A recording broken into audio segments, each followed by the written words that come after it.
Good morning, Tony Dattino, founder of the USA Memory Championship, here with you doing my Live with Tony on Friday morning. We've already gotten ourselves to October 6th, in the month of October, apple festivals and fairs and harvest festivals in the Northeast, and transfer of crowds to Halloween here in Orlando, Windermere, Florida. And one of the things that I wanted to talk about on today's Live with Tony is the constant media reporting of addressing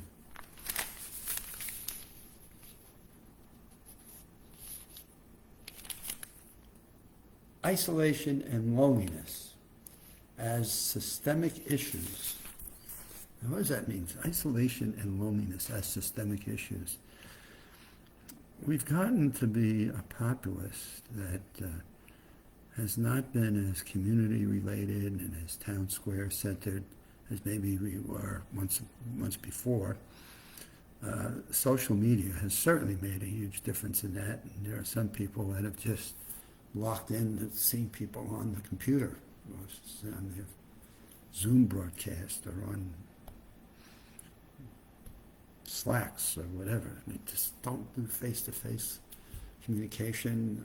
Organizations want to bring people back into the office because they've seen that the detriments of systemic corporations have allowed people to work at home because of the pandemic. And certainly we don't want people dying, and the pandemic was frightening and scary to people, and people were dying, obviously, and therefore you needed to have emergency precautions. The challenge that's created is it's created new norms, which is, gee, why can't I work from home? I was able to do it for 2 years. The company supported that. Why can't I do it for 2 more years? Why can't I do it for the rest of my career? We clearly saw it here in Florida. People moved from the Northeast down to Florida, bought very nice homes, that drove up the price of homes here, which I guess if you're buying is not a good thing. If you're selling, it's probably a wonderful thing. But then where do you go? But all of this has brought about a level of isolation. We changed our norms. We did things differently.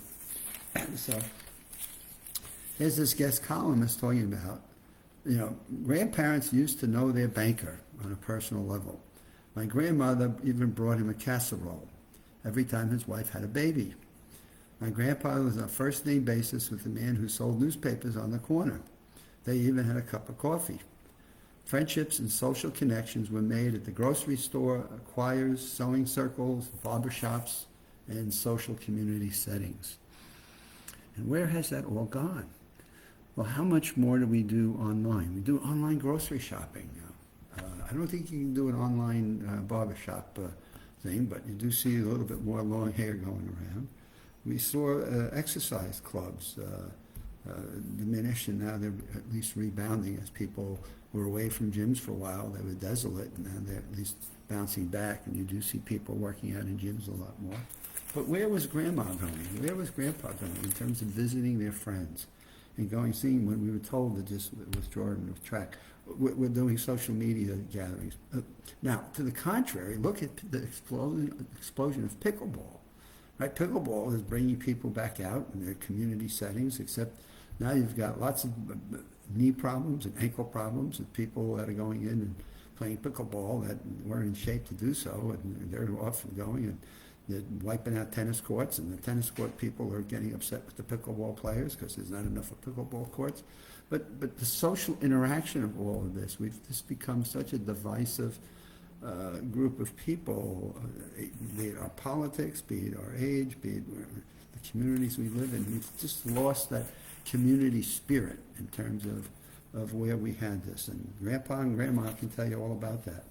Many of the places we gather are virtual, and we've lost the essential in-person social interaction that helps make us human and happy. It makes our lives meaningful. There's a key paragraph right there. I think her name is Amy Eisenstein. Great point. Many of the places we gather are virtual. We've lost the essential in-person social interactions that help make us human and happy. That makes our lives more meaningful. And when you're sad and you're depressed and you feel lonely and you're isolated, You're not thinking about that. You're thinking, God, I just feel so miserable. I can be so depressed. And you have to fight yourself sometimes when you get in such a deep hole to pull yourself back out of it. How do you get yourself back out of this hole? And by the way, this isolation, loneliness, she goes on to talk about it. It restricts, it reduces life expectancy. And at the point you're isolated and lonely, you probably don't care. And you're not thinking about what more do I need to do to build up isolation or eliminate isolation and not feel alone or eliminate loneliness. And we're in this hole and we're trying to figure out how to get out of it. So Amy goes on to say, so how did this happen? Well, she goes on and talks about sociologists talking about different things that changed, like bowling. I mean, God, my family, my dad, my brothers were bowlers, right? We all went to bowling alleys, and then bowling alleys started closing up. That was one way of getting out and having bowling leagues of different kids and adults and whatever. There are still bowling leagues in some places. We stopped joining and participating in church. Yeah, that has been a big one.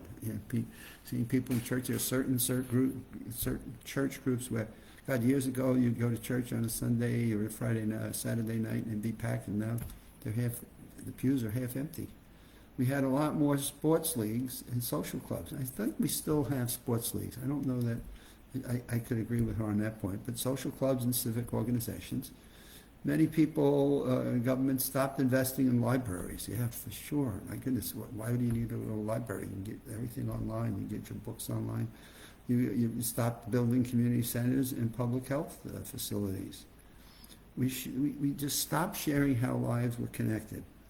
Now we're feeling the impacts, and actually, wow, pop. Feeling the impact, and it's killing us.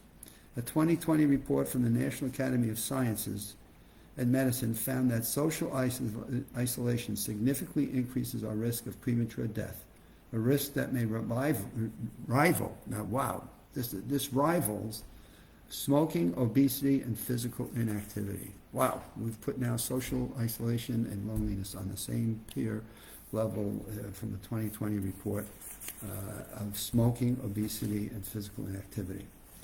The solution starts with reframing the problem as a collective rather than an individual challenge. It's what we did to make physical activity, getting people to deal with obesity. Now we recognize the systemic issues such as the lack of opportunities to be physically active and the overabundance of unhealthy foods are major contributors. But we've begun to change our infrastructure and shift our norms and increase opportunities for exercise and healthy eating. We need to alter expectations. I'm going to go even deeper than that. I think the grocery business going out to stores was a big hurt. Going to hardware stores, going out to the Lowe's and the Home Depots, going out into the Walmarts and just getting out and walking past people. Now, as you're going out and walking past people, when you got to COVID, it was like we started thinking of people like, oh God, that's not good to be near people. And yet now we've come back through that and we're going through cycles. But what is it that you can do with people? And I think that's the important thing. So in your own home, maybe you just look out the window and just watch people and study what they're doing. If you want to be brave enough, go outside the front door, whether you're in an apartment or you're in a home, just stand outside of your own residence and say hello to people and just notice the dog that they're walking with. Notice maybe the shirt that they may have on. Maybe you notice somebody that they're talking with that's happy and just make a comment. Wow, you guys look like you're happy, or boy, I love that little pet. Can I pet that dog? Is that dog friendly? Oh, I saw this interesting cat walking through the neighborhood. Do you know who it belongs to? I mean, there are so many different ways that you can initiate conversation with people. And it's maybe 10, 15 minutes. It doesn't have to be a 2-hour gab fest. A 15, 20-minute conversation. And maybe you do that with 2 or 3 people. You go to the grocery store, talk to the cashiers. Now I know there's lines, and so I go shopping early in the morning or I go late in the day, and the cashiers and sometimes just wait and, hey, come on over to my aisle, and then take a few minutes to talk to the cashier. Hey, what brought you to this job? What time do you go home? How was your day today with your customers? Did you have a favorite one? And so there's different ways that you can think of questions you can ask people that are soft and friendly, that engage them in conversations. And that's really all, I think that the simplicity of it is just engaging people. And when you have these days, I need to get out of the house every day. I cannot stay in the house all day long. Now, I can just go take a walk up the street, and maybe it's 200 yards. And there's a corner piece of grass there, and I see people with their dogs.